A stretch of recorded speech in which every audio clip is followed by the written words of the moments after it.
It's a long running tradition, but I take forever to get these videos out, and even in this truncated season, I'm finding it difficult to keep it up. No jokes please. But we'll be honest, I'm not too thrilled by the entire anime showing this season either. But I suppose I need to have a look at some of these shows. There's a few that I'm interested in, mostly sequels, and a few which look absolutely terrible. Let's start with that one, shall we? Because, as ever, this is a 2020 summer anime preview from a different perspective.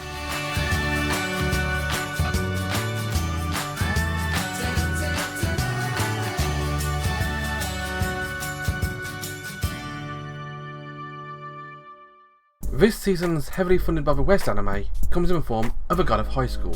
It's a fighting anime where a bunch of people got together and have a fighting tournament.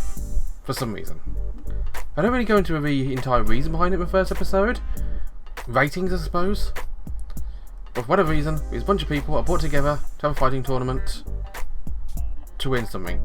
Again, no idea what it's supposed to win. We're introduced to our main few characters. We got a guy with weird eyes with 2 green eye patches. Surely if he wears those he's going to go blind rather than better fighting. You got the hot glasses girl who is even hotter without glasses, but she's good with a sword. And of course she's got a sword because she's a female character. And you got the cool guy, the strong guy, quiet guy. He doesn't say much. We don't know much about him. But the entire episode is just jam-packed full of cliches, stupidity, references. One of the characters literally rapping on the street to YouTube while he's doing it. I mean, who would ever post anything to YouTube these days? I can tell watching this is going to be quite a popular anime in a certain group of people. Sadly, I'm not one of those people. I really did not like this anime. It was shallow. It was rushed. No context, just a bunch of guys fighting. And then we introduced a bad guy, I suppose a bad guy. A guy released from prison to take part in this fighting tournament because apparently the people he organisers are that powerful. And he's as cliched bad guy, prison guy as you can ever get. Of course the real bad guys are the organisers, as our main character testaments. Character designs are very much a personal thing. I couldn't watch more of this purely by the designs of the characters. We've got weird red noses, quite often pointy, and giant thick ears. And seriously, look at their ears. Once you've seen it, you can't not see it. The ears are like sausage thickness. And we had a bit too much suntan on the ears, are going red all the time. The God of High School is not a great anime. If you're interested in fighting anime, maybe try to give it a try. But otherwise, give it a skip. I will. It's having a Crunchyroll. Umeyan was a show. And that's about it really. Thanks for watching. No, not the end of the episode yet. It was a show which is based on the great slice of life sports anime, cute girls doing horsey things, Uma Musume, from a few years back.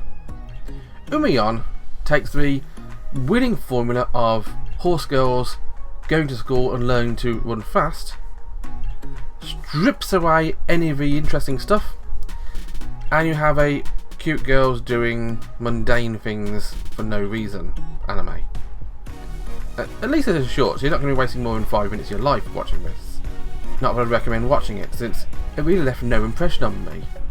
I mean, you had characters like Special Week, Silent Suzuka, and El Condor Pasa all being fantastic in the original anime, and in this one they're just bare.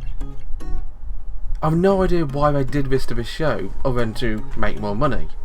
Let's be honest, that's what we're going to do. We're trying to make more money, sell more games to people. This is not in any way to make an anime. This is a sell product. And whilst the original anime was probably for that as well, at least the original anime had heart. This one just has a checkbook. And I'm cashing out. If you want to watch this one, Umeyan, you can find it airing over at Crunchyroll. Oh boy. ReZero Starting Life Another World, second season, starts off with a doozy. Who's them? If you watch season 1, you hear that line. Not only do you hate where the show's going, but also you must know what's happened, because Rem is love, Rem is life. If I thought better, I would have been wearing my Rem and Rem t-shirt. I'm not, but God only knows where this anime is going. For those of you who haven't watched ReZero and don't know who Rem or Ram are, First of all, how do you not know who Rem is? Have you been on the internet in the last few years? Secondly, give it a try. Yes, it's an isekai series. Yes, it's a relatively cruel one of that. But is it worth watching? Definitely. If you watch season 1, you're going to watch season 2. Let's put it that way. Also, if you're familiar with Isekai Quartet, ReZero is one of the anime from the quartet. You recognise the likes of Subaru, of Rem, of Ram, of Amelia, of Beatrice, of Puck. All those fantastic characters, you recognise that from that show. And the whole premise is about a guy transported to another world with a power of dying. His superpower is to die. Although when he dies, he doesn't die, he returns to death. He returns back alive at the start of a character arc. It's like creating his own save point. And so if ever he fucks things up, when he frequently does, he can say, okay, kill, reload, and go back to his save point and retry. Although the way he reloads is by killing himself. Every time he dies, he goes back. He can't physically die. There is an overarching premise behind the entire thing. There's an entire subplot about how Subaru is beloved by the Witch of Envy, and how Amelia is a half-elf seen to be related to the Witch of Envy, and how everybody hates half-elves because of it, despite how fantastic they look. But let's be honest, we're not there for Amelia, we're not there for Subaru, we're all just there for Rem. And we want to find out what's happened to her. And if anyone hurts a hair on her body, we've got to face up to the internet and face years and years of hate. Because Rem is love, Rem is life, and ReZero 2 is airing out Crunchyroll. Deca-Dence is one of those anime which I go into a season not knowing anything about. I see the opening titles, I chuckle at the word nut, and then I find out it's a sort of post-apocalyptic world where humans are going out scavenging into the wilderness, fighting against these mysterious creatures. No idea what they're called, apparently they're called Gadols. And of course these humans don't live in a normal place either. They live on a huge freaking mobile tank. Our main girl, Natsume, is introduced to us at the very first part of the anime as a young girl. She sneaks aboard with her father when her father goes out to hunt in the wilderness.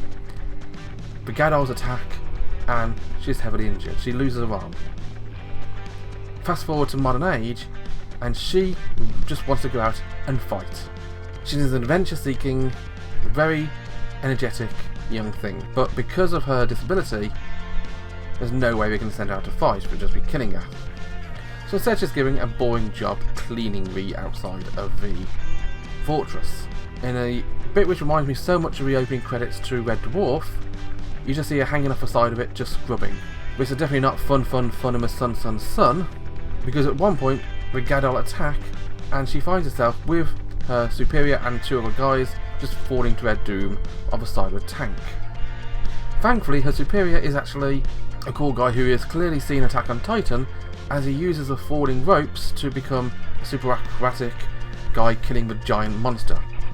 Now Deca-Dence looks to be an interesting series, but it's not a series which will last in my opinion. It reminds me a lot of those fantastic one-shot shows like Shangri-La, which are worth watching once. Once you've seen them once, you've got the world kind of dead, there's nothing else to do in it. And Deca-Dence has the entire feeling about shows like that, which interesting plots, interesting premise, and no staying power. If you are interested in learning more, you can find this one airing over at Funimation. Well, this was a bit of a letdown, wasn't it? The only anime I found interesting was the one I was interested in anyway. I mean, I suppose Deca-Dence wasn't too bad, but the rest of them, no. Only ReZero has kept me interested. But what about you? Is there anything you're interested in? Let me know in the comments and join me next time. We'll look at 4 more shows airing this season. Until then, thanks for watching, bye bye.